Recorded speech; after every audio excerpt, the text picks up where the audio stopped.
The makers of Postum, the favorite mealtime drink in millions of American homes, present your favorite radio friends, Lum and Abner.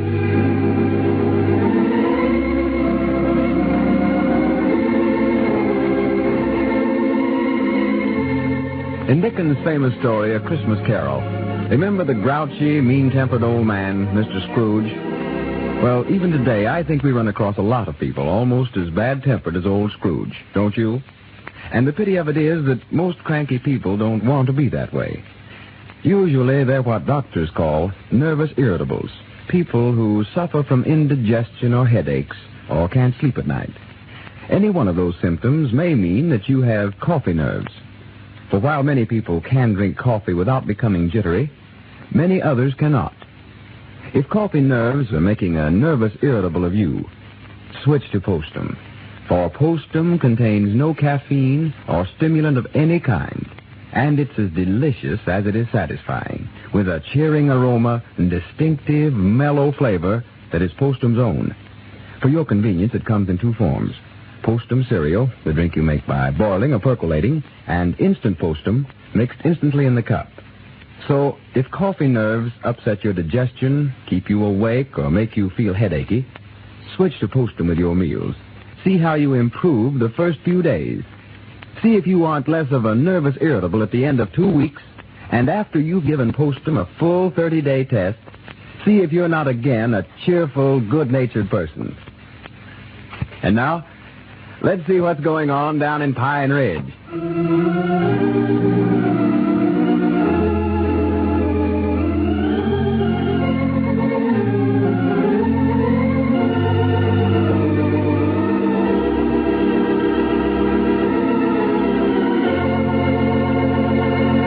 Well, it's Christmas time in Pine Ridge, and all business and other activities have been cast aside in preparation for celebrating the holiday.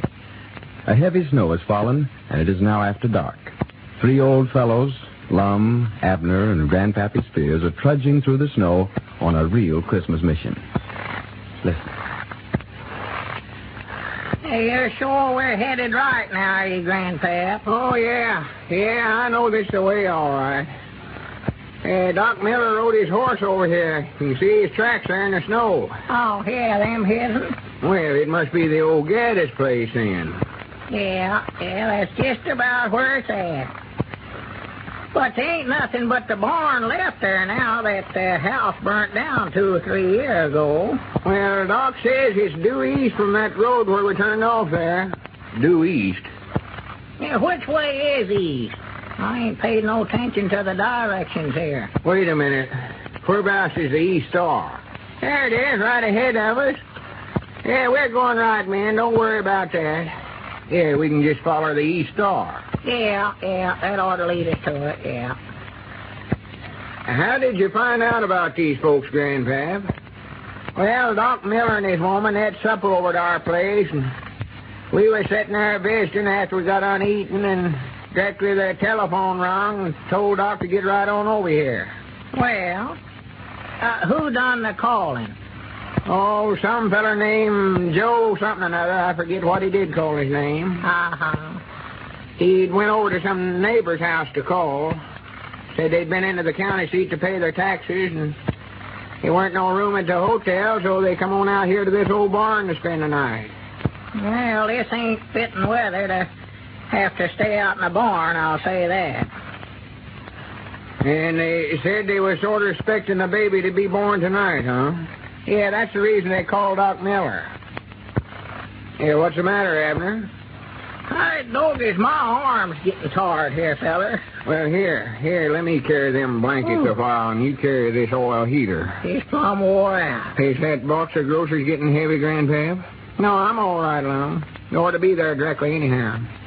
Yeah, this snow tires a body out walking through it, you know it? Yeah, well, maybe we're walking a little fast for you, Abner. Yeah, slow down a little here, fella. Well, here, you take the lantern. Yeah, let me get hold of the thing. Yeah, there it is. Wait. Mighty thought of you fellers to come over here at night. Sort of hate to call you to get out a night like this. But after the doc left, me and the woman got to talking about how pitiful it was that couple was having to stay out here in this barn. Nothing to eat and all? Why, sure. I'm just glad you called me, Grandpap. Just proud to have a chance to help. Yeah, this makes it seem more like Christmas to me, doing for somebody else. Why, sure. You know, you just can't do things to make other folks happy without making yourself happy at the same time. I've always said that. Trouble with a lot of us, we sort of lose the Christmas idea altogether. Think too much about ourselves.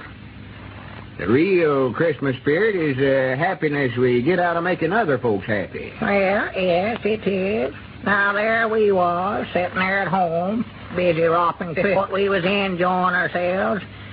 These folks out here spending the night in the old barn this way. No, there just wouldn't have been no Christmas to it if you hadn't have called us up, Grandpappy, sure wouldn't. Well, I knowed I could depend on you, feller.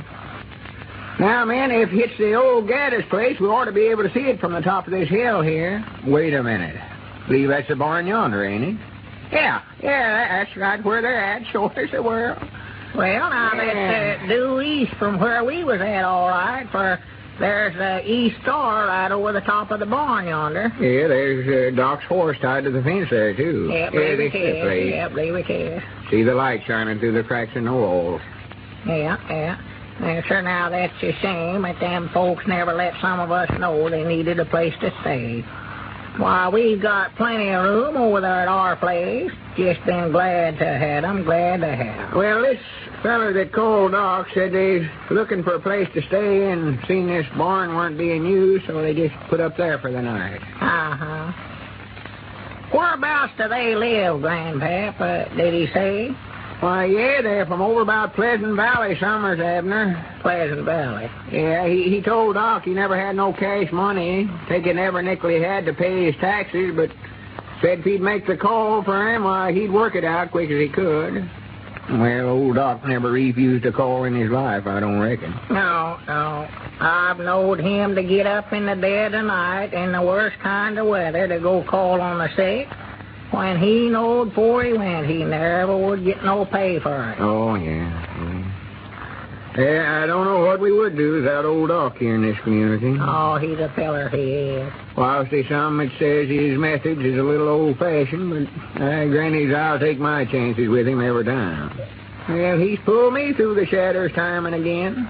I've always said that Doc never practiced medicine for what money he got out of it, as much as he does for the good he can be to his fellow man. I've always said it. No, sir, if there ever was a man that's got a preserved seed in a better world, it's old Doc Miller. Yes, he has. We better not be talking too loud, fellers. We don't want to disturb him now. No. Let's be as quiet as we can here, man. We gotta let Doc know we're here some way or other. Yeah. Hey, granny, I'm wore to a frazzle. I'm too. I don't know whether I'm out of breath or got too much. Wore to a frazzle. I reckon it won't hurt nothing to tap on the door sort of gentle, will it? No, go ahead, Lum. They might be needing this oil stove in there. I don't hear a sound in there. Well, I don't believe you knock quite loud enough, Lum. Maybe they never hear Wait you. a minute. Here comes somebody at the door.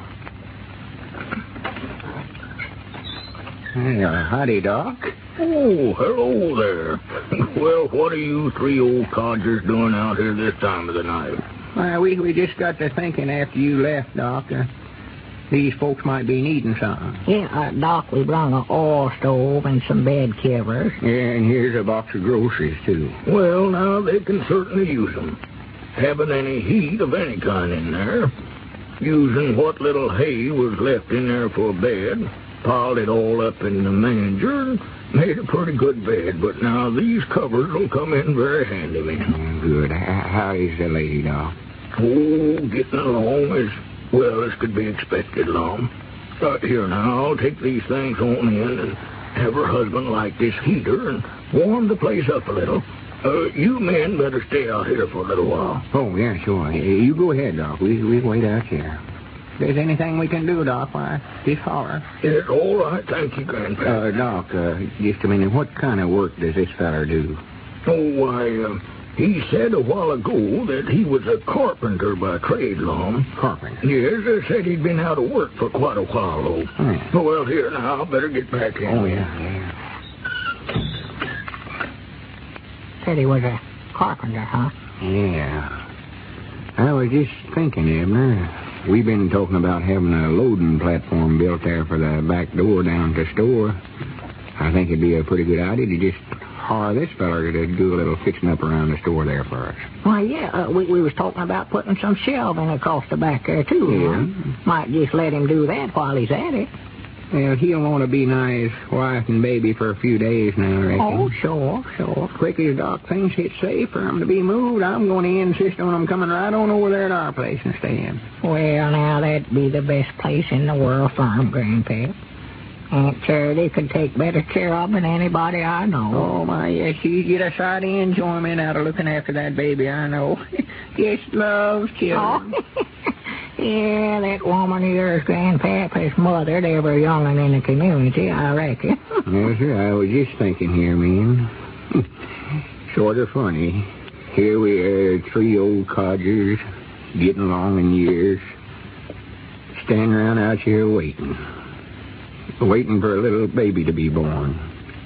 It's sort of like as if we was waiting for somebody to take our place. Yeah, well, of course, we don't like to talk about such things, but now we've about served our time, I reckon, men. Won't be long before we'll have to move on. There'll be somebody else to take her place. Oh, yeah, Lord me, they'll soon forget about us. It's sort of like the years. Here, 1938's almost gone. There's been a lot of things happen, but it'll all soon be forgot. There's been lots of joys and happiness. Yeah. On the other hand, there's been lots of heartaches and lots of blasted hopes. But there's a new year coming, and we all get to start all over again. Here come 1939, bringing new hope and new courage. And we're sort of like the years, us 3 old fellers. We're sort of like 1938, and we're waiting on 1939. The little baby in yonder. Well, it's just like I've always said. Now, wait a minute, I believe somebody's coming to the door now. Oh, maybe it's Doc. Any news yet, Doc?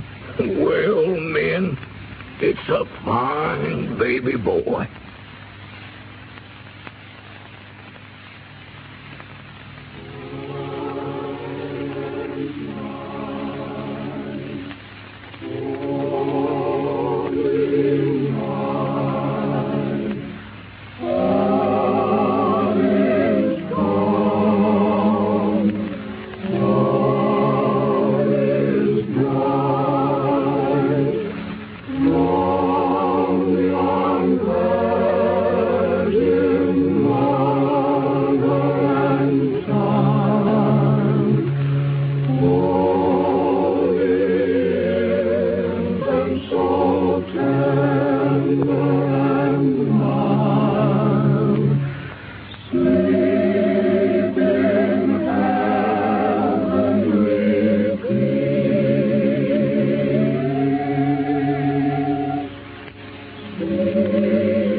And now, in the spirit of the season, Lum and Abner and the makers of Postum sincerely wish all of our friends a happy and joyous Christmas.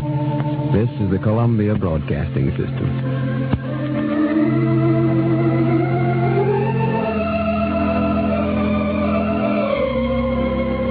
KNX Columbia.